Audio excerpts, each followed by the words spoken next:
Welcome to the Author to Authority podcast.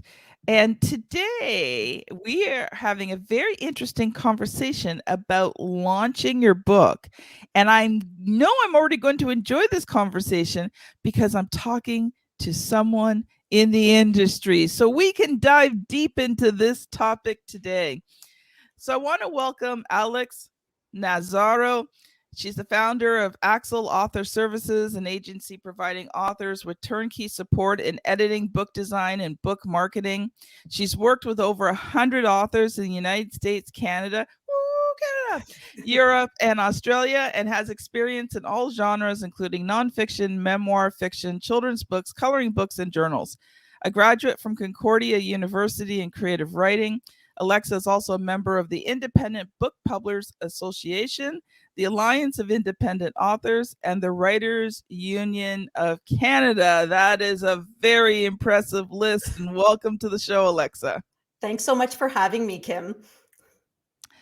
So, just before we get into the really good stuff, this is your first time on the show, so I would love for you to take a few minutes and just introduce yourself, share a bit of your story. How did you turn to writing and now, in some ways, publishing? Well, so I always tell people when I meet them, or at least authors, that I'm a writer first and foremost. It's always been my passion. It's always been my love. I studied it in university. So, you spend 3 years workshopping different manuscripts. I mean, you only do that if you really genuinely enjoy writing, which is me. I absolutely love writing. I love reading.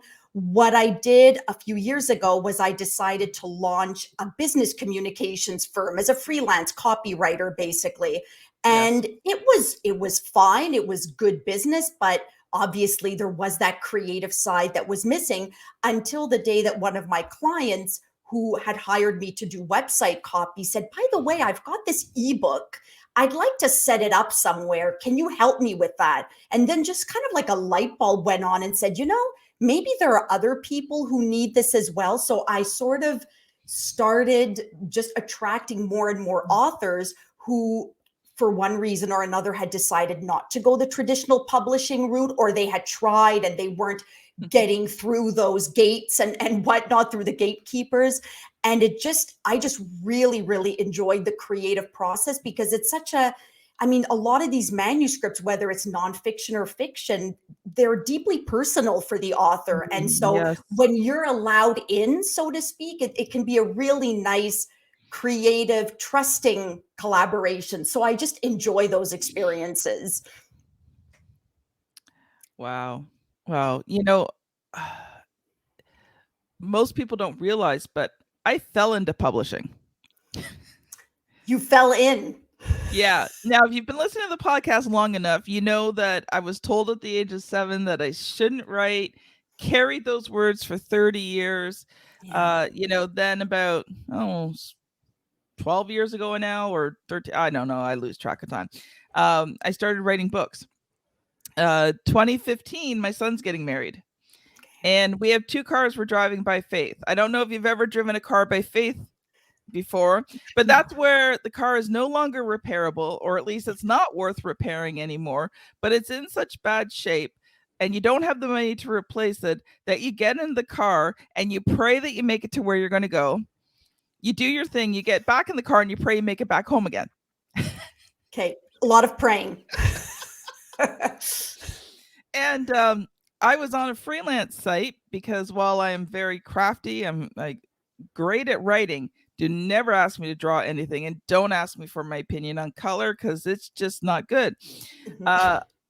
And just the little God thought, you should check out writing jobs. Yeah. And within a year, I was bringing in enough business that I decided I wanted to become a publisher. I was hooked. And because I had done everything on my books myself, like I took the long route. I had no money for courses. I figured out everything myself. I Googled stuff. If there was a $7 Udemy course or a $10 Udemy course that answered one single little stupid question, you took it. Yeah. So within a year, I was able to actually start a publishing company because I knew how to do everything to create books. And Cool. slowly started bringing on other people, and now, we're sort of a full-scale publishing company, not marketing, but producing the books. Sure. And yeah, I fell into it. It was never my goal in life to become a Nice. publisher, but Oh, I am so glad that it happened. yeah, no, it's just so much fun to be part of that side of media. I just love books, and they're definitely not losing their relevance at all. There are more and more books being published, so this is just a reality, and that's something that every author has to deal with. But it's a lot of fun. I love what I do, and I love the authors that we work with, and every author is really different, and so Mhm. each partnership is really unique in that way. So it's fun. I mean, there are some authors we work with them for 3-4 months. Other authors we're with them for a couple of years or more. It all depends on their needs, and so we customize. But each one is really special. Oh, I most definitely agree. And I don't know about you. I mean, I predominantly work in nonfiction books and books of thought leaders. So I have felt like I have gotten a university education just by working with these clients, because they share all of their knowledge with me, and then Yes. we put it in the book. So I don't know Yeah. about you. Have you kind of experienced that as well? Yes, absolutely. I mean, we do work with nonfiction. We also work a lot with memoir, which I always find, even though there's nothing necessarily, there's no data necessarily to understand or knowledge to consume, but you learn about different people's life experiences, Mhm. which in turn can serve as models. So it's so cool. I mean, we worked with a woman who decided in her 50s she was going to go work at a refugee camp. And I mean, how can you not learn from that kind of life Mhm. experience? And so I love memoirs. I find we learn a lot from memoirs. I've learned a lot about children's books and how to craft a really engaging children's story. So a lot of authors will come on board thinking, well, a children's book, it's so much shorter than a regular book. It must be easy. And honestly, it's really difficult to pull off a good children's book. So yes, I've definitely learned quite a bit as well. So let's just switch gears here, Alexa. And we want to talk today about how to organize an awesome book launch. So, what we're going to do is I'm going to let you loose to share some things, and then we'll do some back and forth and talk about it. Sure, absolutely. So the first thing I always like to preface when I tell authors about launching a book is that launching a book is important, but it's not the only thing that's going to predict your success as an author. If you're self published, Mhm. if you're holding control over everything, you're not with a traditional publisher where they give your book that window of like 3 months, 90 days. And if nothing's happening, well, we're going to move on to the next one. As a self published, as an indie author, you have so much more control. So even if you don't have the perfect book launch, it doesn't mean it's over for you. You haven't missed it. I mean, I work with authors who sometimes say, I wrote this book. I published this book like 2 years ago. What can I do to bring it back to life? There's no there's no expiry date, I guess is what I'm saying. Yeah. So that's really, really important for authors because I know there's a lot of pressure to stand out, to sell copies. But you know what? The window never closes unless you decide to close it. So that's the first thing I always like to mention. And the other important thing is also you have to think long term because I have a lot of Yes. authors who live in that book launch honeymoon phase, I guess we can call it, where, oh, everyone they know is buying a book. They're leaving awesome Amazon reviews. You're getting all these accolades and pats on the back. And then without even Nothing. this, yeah. So then you go through this period. Sometimes it lasts 4 weeks, sometimes it lasts 8 weeks, depending on how large the author's network is. But then eventually, yeah, it's going to start falling flat unless you maintain that momentum. And so Mhm. that's the other thing that's really important, thinking book launch, but also thinking beyond a book launch. Mhm. So that's just really important advice. And I always say that because I know, especially in this industry, there's a lot of FOMO, there's a lot of fear of missing out, and timing is everything. And oh no, I forgot to create a Facebook page, but I already launched my book and I did everything wrong. And so what am I going to do to undo all of that? And it's okay. So I always like to tell others, it's okay. It's going to be okay. But if we're really looking at launching a book, so I would say no matter what genre you've written, I think there Mhm. are always some cornerstones. So I do still think that an author website is imperative. It's an important element because we have seen stories where people have this great profile up on a social media site, Instagram, they're getting all this engagement. And then what if suddenly one of these platforms, they decide to change their algorithms, they play on the back end, and now all of a sudden your posts aren't being seen as much, or whatever the case might be. Or you're in Facebook jail. Yeah. Ask me how I Yes. know. Oh yeah, that's isn't that fun? So exactly. And so but your website is always yours. Nobody can change the rules of your website. So Yes. it's really important to have an author website. I would also say it's important, at least at the beginning, to have some social media presence. And Mhm. I say some because there are a lot of authors who come to me saying, "Okay, I have to be everywhere. It's all about book talk, right? It's all about TikTok. I also have to get on Instagram and post nice images. I've got to be on Facebook and engage in conversations, LinkedIn, et cetera, et cetera." And yes, if you have the capacity and the bandwidth to maintain all of that, sure. But you also have to be realistic, because nothing is worse than spreading yourself thin and then all of a sudden everything collapses, because it's really hard to keep all of that up. You're nodding, so I'm assuming you obviously know that. It's really difficult unless you've got a team in place. It's going to be really hard to maintain that. So I always tell authors, pick the platform that makes the most sense for you as well as your book, and maintain that. You're going to find yourself so much further ahead Yes. than trying to be everywhere and really not being anywhere. So those are really So, the two. Yeah.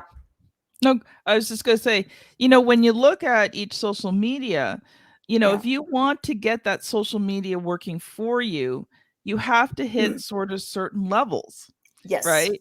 And they Yes. have to see a lot of consistency. And it doesn't matter which platform you're on. If you're not consistent, they don't reward you.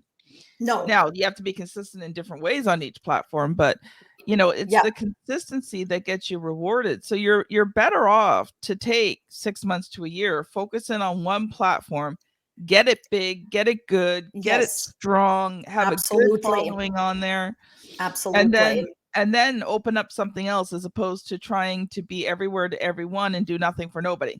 I totally agree. Exactly. And so that is always, those are to me two cornerstones that are important. I think if we're looking at nonfiction in particular, I think a press kit is very handy. I think, and the media nowadays is not just the traditional, newspapers and magazines. We've got bloggers, we've got podcasters. So these people, if you feel that your book has a topic that is of relevance Mhm. to the media, that media would find interesting, a press kit is really, really handy. It doesn't have to be super fancy. You do want it to be professionally designed, highlighting the topics of your book, highlighting your talking points. What are your areas of expertise? Some professional photos. So do invest a bit of money so that you Mhm. have some nice author photos, not just, the one that, I don't know, was taken of you at a wedding and then everyone else around you is cropped out. I've seen those. I've seen those more often than I care to admit. So invest a little bit of money and get some good author photos, and think And about a media kit. Yeah. and it doesn't have to be like super duper expensive. It Like, really doesn't. find a local photographer, Yep. okay? Yep. Or call your local college Yes. Find a and get a photography photography student. Yeah, student who wants absolutely. experience, who might even do it for you for free. Absolutely. Yes, just for the experience and for their portfolio. Absolutely. Yeah. Absolutely. And the other thing I would recommend, just very quickly with photos, is have a couple of wardrobe changes so that you're not wearing the same outfit everywhere. So it seems like a silly piece of advice, but it's really worth it. Just have a couple of wardrobe changes. So if you're a nonfiction author, I really, really think a media kit is important. Now, leading up to the whole publication, this is where you want to start sharing the progress of your work with your people. So if you've got a decent mailing list, or you know what, it doesn't even matter about decent. If you've got a mailing list, especially a mailing list of subscribers that would find your book interesting. Start sharing, start mentioning your book, and not just 4 weeks before it comes out. I'm talking 6 months before it comes out. And Yeah. you'd be surprised at how many people just love being a part of someone else's creative process. It's something that I'm always reminded of, and even my authors have to sometimes be reminded. I know you don't consider yourself a big deal, but people like to know, where do you write? Where do you get your inspiration? How far along are you? So these are all things that your subscribers would find interesting. So keep them up to date on your progress of your manuscript. Do a cover reveal. Cover reveals are really nice as well. You can already reveal the cover. The book isn't published yet, but you can get people interested. So that is definitely something. I would also share snippets of the book. Yep. So think about that. If there are some things that you can extract from your manuscript that could really pique someone's curiosity while also speaking to the greater themes of your book, include that, share those. I think those are really important leading up. And if you don't have a mailing list, if you're just starting out, share with your personal network and get those people talking about your book. So even if you don't, oh no, I don't really have a mailing list yet, that's okay. It doesn't mean you don't have anyone to whom you can talk about the book. Talk to the people around you and let them know. I also recommend leading up, get some good endorsements. That's a really, really vital thing, especially for nonfiction. So if you've written a book on real estate investing and you have contacts, you have decent relationships with some influential thought leaders, even if they're not like super TED Talk speakers, that's okay. Get them to read the book. And even more importantly, get them to share the fact that they've really liked their books, liked your book, sorry. So gathering those testimonials and endorsements are really good. In terms of book reviews, those are always, if you're a fiction author, I think some book reviews make sense. For instance, if you're writing children's books, definitely the fact of the matter is librarians, teachers, bookstores, they really value reviews for children's books. So that is something you want to think of. But I would say definitely for nonfiction, endorsements, testimonials from thought leaders are definitely, they're just going to be more valuable, and include them in the book, include them on the back cover. If you've got a real superstar, take that excerpt and put it on the front cover, but leverage those, definitely leverage those. I would also consider, if you have a good mailing list, set up your ebook for pre-order. If you're using Kindle Direct Publishing, set up your ebook for pre-order. Get some orders coming in. If you think that you've got a decent number of people who would be interested, it sure doesn't hurt to try. So that again all builds up that anticipation of actually your book launch. So those are some of the big things. I would also recommend getting a street team, getting a team of people. They don't have to be influencers, they don't have to be thought leaders, they just have to be people with some kind of a tie to your book who agree to promote your book with you. So of course they need to read the book ahead of time. You want to get them on social media talking about your book. The only thing with the street team to be aware of is it does require a bit of coordination. It requires a bit of control, because you don't want people going off, perhaps saying the wrong things. So there's more of an effort involved, but it can also make a difference for sure. I would really recommend a street team. And then as far as the day of your book launch, not necessarily the day of, but I really recommend just doing a book launch event. So this can be an in-person event if you're already, for instance, sometimes I work with coaches and they're giving workshops or whatever. So they already know that they can gather people at a physical venue. Make that your book launch. Get photos taken, get video clips taken of this. If you're using the right angles, it can really make the event look awesome, looks like a not to be missed event. And those are all marketing assets that can then be shared on social media and get people who attended the event to share them on social media. If you're somebody who has a following a little bit more global or beyond your neighborhood, let's say, you might also want to think about a virtual book launch. Invite people to a virtual book launch, do a reading, invite panelists. So primarily for nonfiction authors or even memoir authors who whose books explore certain themes, get some people on a panel during your book launch so they can offer some valuable information. So people who attend don't feel like they're just attending to have a book promoted. It's all about the value of the information you give. So definitely, definitely do that. And I would also recommend building relationships with local booksellers ahead of publication. So as much as we love Amazon, the fact of the matter is bookstores are important. They give you an opportunity to meet people. People always love meeting authors. They just do. They just do. So don't underestimate that. And again, it gives you really nice photo ops. So just getting some nice book events going. So when your book is published, you can go back to that bookstore and say, hey, my book is published. I'd love to do a book signing.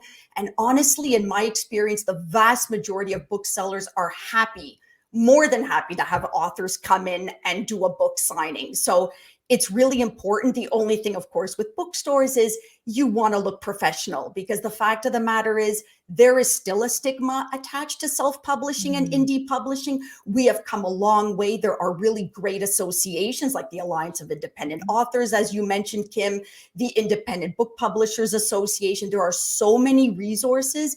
But at the end of the day, booksellers, librarians, they can still be a bit snobby. They can still assume, and frankly, rightfully so, because I still get authors coming to me. They've published their book elsewhere. They'll show me their cover and I'll say, ooh, maybe we need to up the quality of that cover. I mean, it honestly, as a side note, it blows my mind to what degree books can still look pretty bad when they're independently published. So just if you're going to start pitching to bookstores, librarians, and even the media, make sure all your packaging looks good. All of your marketing assets are top notch.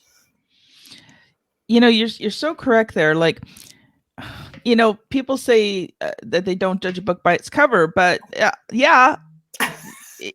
people won't read your book. They won't even open your book to look at the table of contents unless they like the cover. The cover. Oh, absolutely. Always. And especially nowadays, because as an indie author, you're not going to be immediately stocked in all the Barnes and Nobles and all the Indigos in Canada. I mean, you just won't, which is a whole learning curve that I find a lot of authors go through. They just kind of assume bookstores are waiting to stock their book nationwide. It's so important, because all people have now is that little thumbnail on Amazon, or maybe a slight bigger image on your website or social media. And that is going to be the basis for their decision. So yeah, you really need to be professional. I mean, this almost goes without saying, but sometimes I find myself having to repeat that. Don't invest in book launches and book marketing activities if you don't have a quality product. Yeah, exactly. I wanted to go back to a couple of the things you talked about.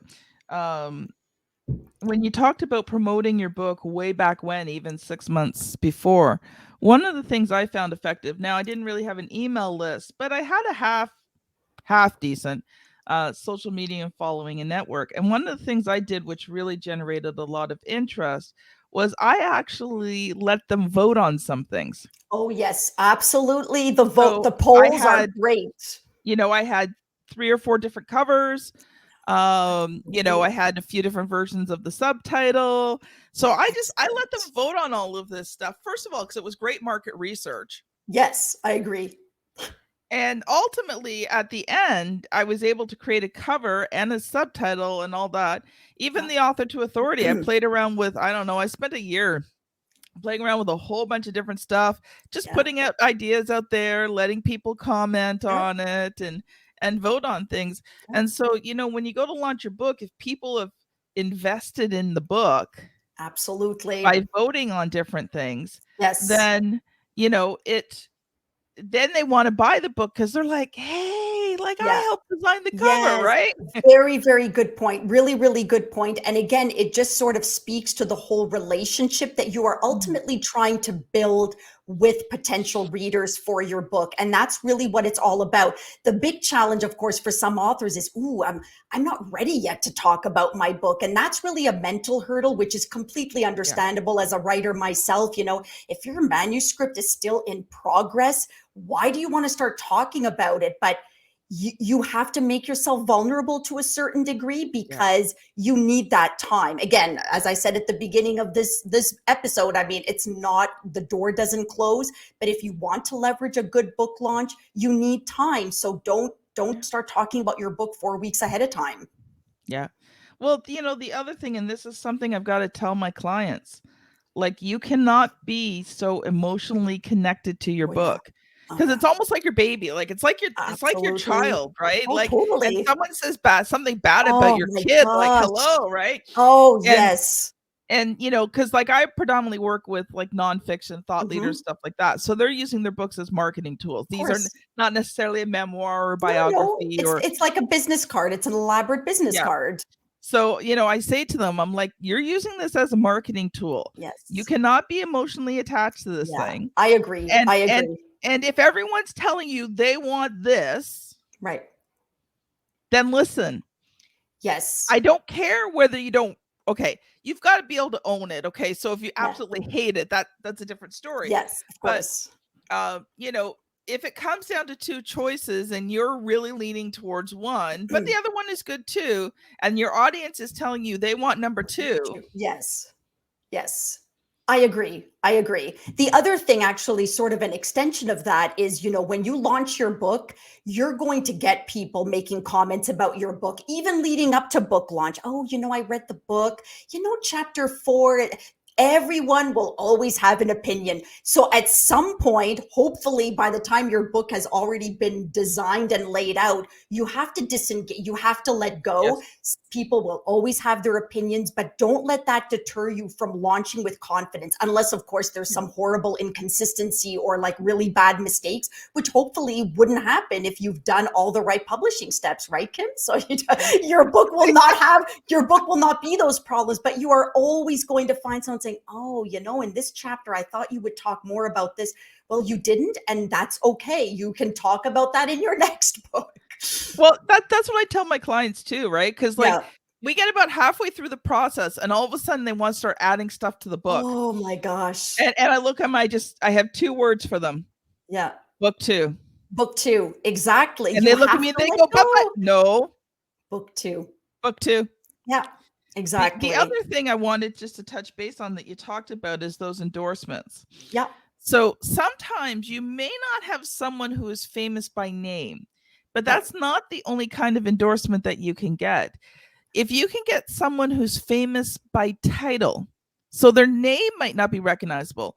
Like one of my clients is an Olympic coach. If I said Mhm. his name, it wouldn't be recognizable to you. Right. Right. But he's an Olympic coach. Yeah. So his Exactly. title is impressive. So if you have a Yes. doctor, if you have Yeah. a CEO, Mhm. if you have someone whose title is impressive, Absolutely. that Absolutely. works as well, because Oh, sometimes we don't always know someone who's famous enough. Oh yes, yeah, absolutely, Kim. Thanks for pointing that out because I just wanted to be clear on that. We're not asking you to go out and get like top celebrities to endorse your book. If you have a connection, great. Although even there, I would be careful. And this is sort of goes into the whole influencer marketing. Authors will get slammed with offers. Oh, look, maybe I pay a certain amount and this person will talk about my book. But if she mostly talks about makeup, is that really the right move? Probably not. So it's not just about having anybody talk about your book. It's about having the right people talk about your book. So an Olympic coach, if that's more relevant to your topic, then a bigger name, obviously, you want to measure all of that so you make the right decision. But yes, so if, for instance, the name isn't recognizable, but their title is, include that. Even if it's a long title, include that in the endorsement excerpt. Absolutely. Good point. Yeah. So those were kind of the two things. Now, we're getting close to the end of the time here. So I'm going to ask you the question. Sure. If you've listened to the podcast before, you know which question's coming up next. This is the question I ask every author who's been on the show. So here we go. What was the good, the bad, the ugly of either A, publishing your most current book, or B, publishing your first book? So I actually published my own novel, which is something I actually don't talk about much, only because, speaking about bad timing, I published my young adult fiction book literally a month before I gave birth. So this is a bit of advice I don't give. Oh, you're having a baby? No, we're going to wait until after the baby's born. So it's something that I'm starting to re-embrace the book, and I do want to revive it, which again brings me back to one of my earlier points. It's never too late. But I sometimes joke, I should hire myself as a writer just to give myself the time to finish this stuff. But I would say that when I published that book, it was a really interesting learning experience. I love the learning curve. Obviously, the fact that I do this for other authors really speaks to the fact that I enjoyed acquiring all that knowledge myself. But I will admit that after it was published, I had a friend of mine say, "Oh, did you notice that this character's name changes halfway through the book?" I said, "What? Come again?" They said, yeah, you didn't notice that Claudia becomes Kim? I said, oh my gosh. So needless to say, there was major panic, a weekend of major find, replace, all that other stuff. And that was really kind of ugly. I felt mortified, but you know what?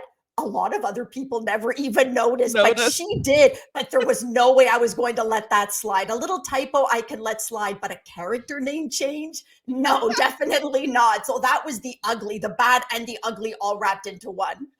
Well, you can just blame the pregnancy brain. There you go. There you go. Oh, that's a good reason. I'll go with that. The hormones just made you like change the name unintentionally. Who wouldn't want to do that?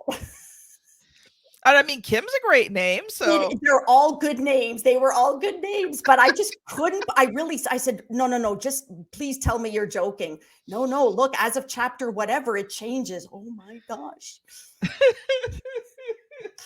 Yeah, there you go. See, there are always things, but you can recover. If you're an indie author, you can recover from everything. Yes. And I think that's the main point of this is that, as an indie author, you have unlimited chances. Yeah, I agree with that. There's no there's no expiry date. I totally agree with that. Bring back to life your backlist, as we call it. You wrote a book a few years ago, you can still bring it back. You can always bring something back. So that to me is one of the wonderful things about being an indie author is the creative control, but also the literal control over your book. And yes, I totally agree. I mean, if you're working on the second book in the series and the first book did okay, this is an amazing time to bring back the first book while you're working on the second book, right? Absolutely. Yes, exactly. And of course, a lot of writing gurus, and I do agree, certainly publishing more than one book, whether it's nonfiction, whether it's fiction, is a really good move. If you're a nonfiction author, I'm sure you can take certain elements and you can expand on them across different books. So I definitely agree with that. And that is a chance to revive your backlist, to revive some of those books that you published a couple of years ago. And maybe the timing just wasn't right to do a proper book launch. So Alexa, our time is basically up. Do you have a final thought? How can people connect with you? Absolutely. And do you have any freebies that you give away? So definitely, so everyone is welcome to check out our website, www.axelauthorservices.com. And that's Axel, 2 A's, XEL, authorservices.com. Please also email me. I always love talking to authors. It's so much fun. My email address is Alexa, Alexa, at axelauthorservices.com. We always offer free consultation / discovery calls. And if you're still at that manuscript process and you don't know if your manuscript's any good and you want a sample evaluation, well, we do offer that for a promotional price as well. And there's more info on our website about that. Awesome. One final thought. You're not alone. You're not the only indie author, which means there's a lot of help and support out there. It also means there's a lot of competition. But if you believe in your book strongly enough, other people will believe in it too. You just have to be consistent and find those people.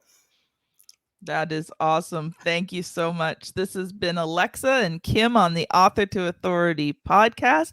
Thank you so much for watching, and we'll see you on the very next episode. Bye now. Bye-bye.